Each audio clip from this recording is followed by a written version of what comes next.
I'm Uzochi, aka Amy Yuzi, you guys know. And this is my amazing colleague. Introduce yourself.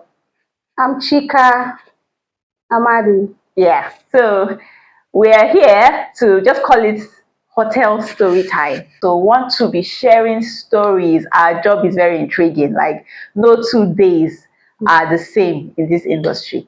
Something, will I say, I don't want to say funny, but yes, it might be funny now hindsight. But something happened to us over the weekend on Friday, and we just thought to say, okay, this will be interesting for people to hear about it, and they also learn from learn from our mistakes and not to fall prey. We didn't fall prey, but at least not to waste their time in any way and resources in any way possible. So yes, so we're here to give you our hotel story time. So you're welcome. So let's start with our story. So on this fateful day, which was like on Friday, we got a booking. Now we've been in business for a while. Okay, just tell them about how we reactivated our booking.com and all that. We've been in business for a while, Yeah. and we have not been getting business from Booking.com Directly. directly. Yeah. We have been getting it from Third party agents. Yeah. So our director here now reactivated the relationship and reactivated the account, and we now started having access to Booking.com Directly. Okay. So we Yeah. thank God she updated everything on the Booking.com website, Yeah. which means some people started sending message. I want to stop from here. Let her complete. Yeah, so on this fateful day, we got a message, a supposed reservation for 30 days booking. So we're excited. We said, 30 days. And he said there that the person was going to pay us on arrival. And the total of the amount was about $1,630. And the person was going to pay on arrival. So we said, okay, let's send a message saying, okay, we've got your booking, all of that professional stuff. So we sent a message saying, yes, we've got your reservation, looking forward to receiving you. And then if I let me even let me read the message for you guys.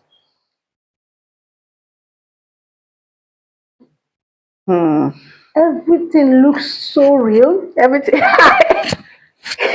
So we got a message. So we said, okay, good day. Thanks for your reservation on booking.com. We at Jade's Hotel look forward to having you here with us.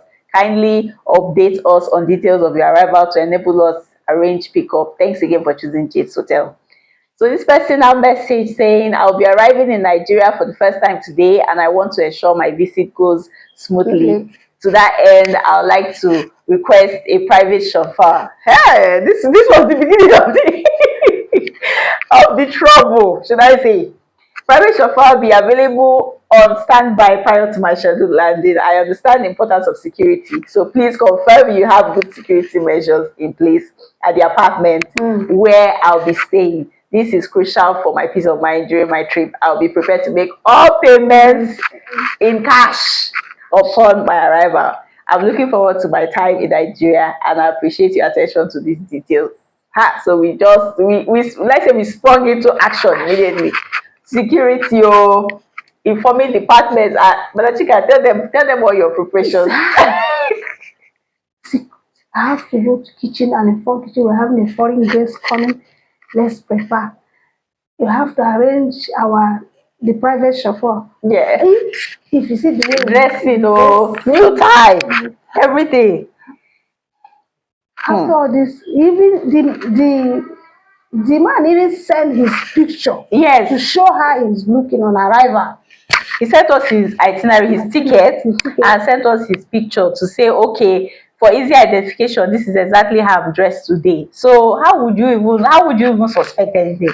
So, but speaking about the picture, Chika, there was a time I actually went to the picture and I zoomed into this picture. I was telling her, I said, this background looks. She suspected something. Yes. And I was going to say, are you sure we should even go to this airport? Because, okay, if we rewind back to last year, there was a time we had a booking through our email, and then she was asking for airport pickup, but we kind of didn't go out. We didn't We go, just yeah. had to find her way to the to the the hotel, hotel. and she actually came. So when this one came through, I was almost going to say, okay, let it just be the same. Let him find his way. But I said no. Business. I said no. Business is all about risk. Yeah. Let's just do it. So we went ahead. Say, okay, thank you. Send us your full name, and we're getting the driver ready. All of that. So we got the driver, the private chauffeur. It's different. Uniform, everything, name tag, printed out his name. He said he was a doctor. That's already giving us like, we're now hoping that he's a responsible person when they say doctor. So they say the doctor. I don't know if I should call the name, because you don't know if the person is using someone else's name. Using someone else's Name and picture, everything. So we sent him to the airport. Lo and behold, our night manager.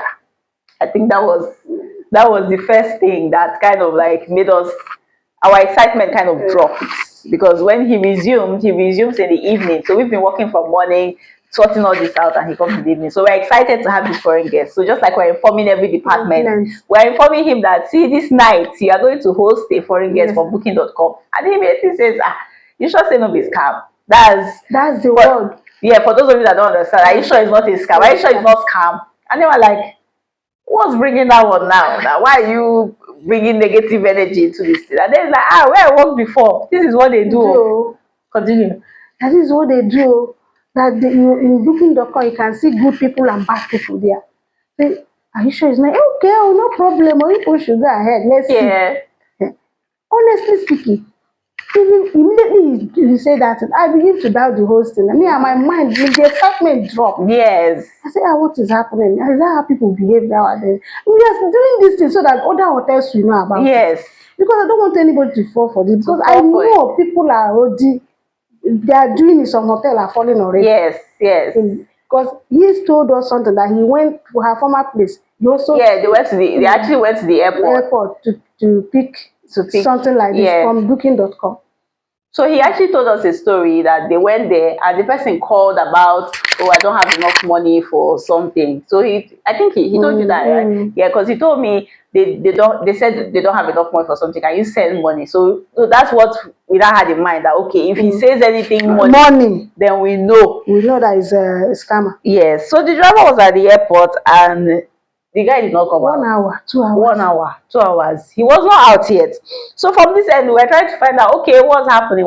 And I said, I just landed. I'm currently at the airport's restricted unit, trying to sort out my visa on arrival. But the Wi-Fi connection here is incredibly weak and unreliable. When he said this one, we're like, that's Nigeria now. That one should not even make us suspicious. So it's okay. It's making the process quite difficult. I'll do my best to get through with as quickly as possible and be with you shortly. Please bear with me. I'm working hard to resolve this and get back to you soon. Thanks for your understanding. And you guys know that when they talk about scam, they always say bad English. But this guy was not using bad English. Like, everything was on point, professional. So we're not suspecting anything. But because of what the night manager told us, we're on guard anyway. Yeah. So we kept on checking in, what's happening. At a point, I even told him, I said, please take a picture of where you are and send. Because I was like, okay, if he's really at the airport, I would know when I see a picture. But he didn't. He read it, but nothing. Then I now called him. He immediately cut the call and said, I'll call you right back. So we're still checking. And this was like hours going by. The driver is getting frustrated. He's just waiting there. He's calling as well. People are coming out. And he also finds out from the people at the airport. And yes, they said that if this is his first time, then visa on arrival will be delaying him. So we said, okay, we're just brainstorming together. We said, okay, let's just give him a little more time. So after a little more time, it was like, okay. And we said, okay, any update? He said, I've got a challenge meet.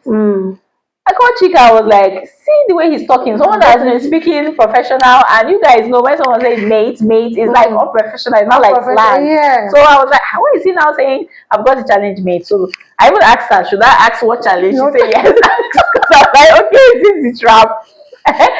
So they say, I said, what challenge? Yes. The reserve chauffeur would have to leave the airport in 10 minutes. Immediately he calls.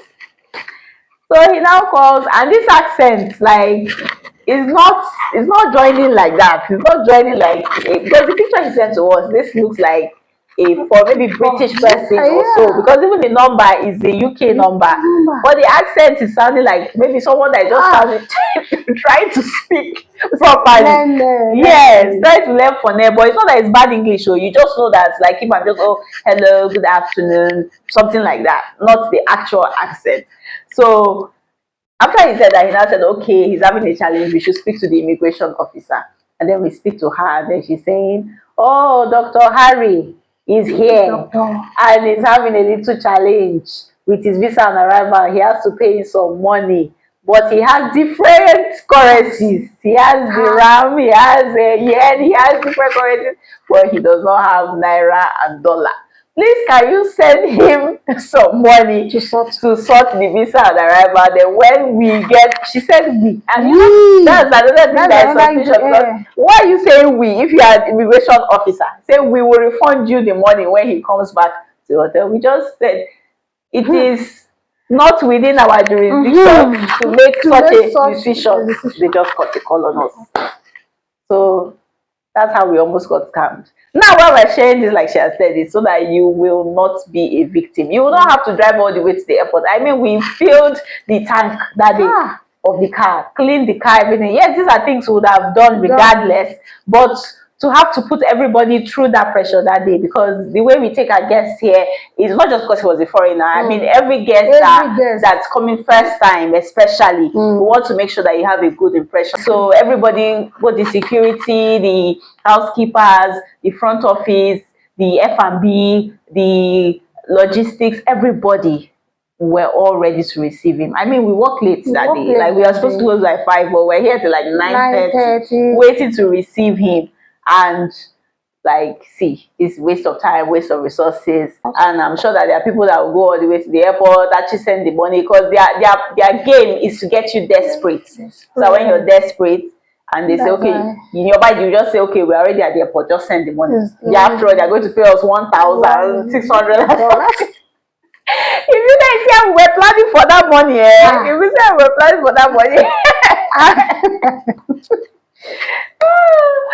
but we're really planning for the money. Yes, at least only accommodation. We know only accommodate that 1,600. Yeah, it's almost like 3 million in our own currency.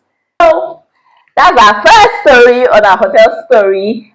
So when we figure out the right name that maybe has to do with my name and her name and all of that, then as we go along. But for now, thank you for listening to us.